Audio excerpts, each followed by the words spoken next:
Hey, if you've traveled enough times, it's bound to happen. You check into a hotel only to find some of the facilities are closed for renovation, or worse yet, they've overbooked and don't even have a room, even though you reserved a month ago. Here with everything you need to know about it is your legal rights and lifestyle lawyer, Shari. I've had this actually happen to me. We booked a hotel, and the restaurant and everything, the club, all closed down for renovations. You are using up my airtime with a very interesting story. I'm just telling you, it happened to me. I'm reading, I'm like, golly. So what are your rights when this does happen to you? Sure. Well, the big difference here between, say, airlines is that that's a relatively new industry, regulated, heavily regulated, with new laws all the time. Hotel laws, though, Mike, date all the way back to common law and ye olde innkeeper. So they're mostly focused on safekeeping of property and people, and we really don't have any laws specifically for this. So we rely on general contract law.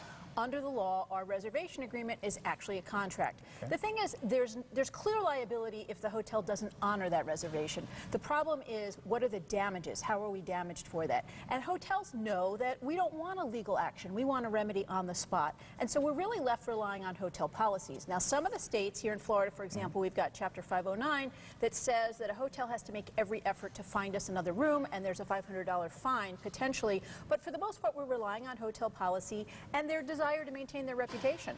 So when we're talking about another room, like what is really a reasonable effort by the hotel to make your stay nice?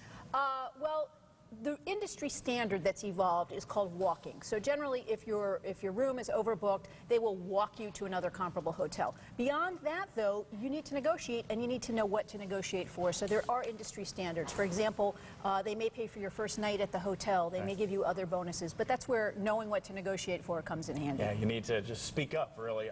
So you need to be prepared for this, obviously. Yeah. Maybe some people go on some last-minute vacations, or the season's coming down. So what can we look forward to as far as tips? Well, first of all, when you book your room, you need to ask if the hotel's going to be under any kind of renovations. Mm-hmm. Also, the day before you actually leave, particularly if you book in advance, you want to confirm that reservation, because preference is given to people who do confirm their reservation. If you can arrive early, the early bird gets the rooms.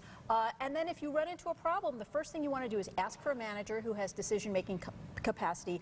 Ask what the hotel policy is, so at a bare minimum, you'll get that. And then in your own mind, Mike, determine what the dollar value is to you for the inconvenience, and negotiate in hotel currency. Hotel currency is free upgrades, free minibar, free dining, a gift certificate off your next stay, that type of thing. And you know what? The worst thing they could say is no, but more times than none, hotels, they're going to try to make your stay, because word of mouth travels fast. And you need to look at this as an opportunity rather than being angry. Know what you want to ask for. I was just at the Ritz-Carlton, for a convention in Washington, which I realize is a very high-end hotel, but the front desk manager there was awesome. They were doing major renovations. She gave us free access to the club level, $100 off of our next stay. I mean, it was well worth the inconvenience. Shari, always with great tips. Lisa, we have to go over to you now. Hey, good morning.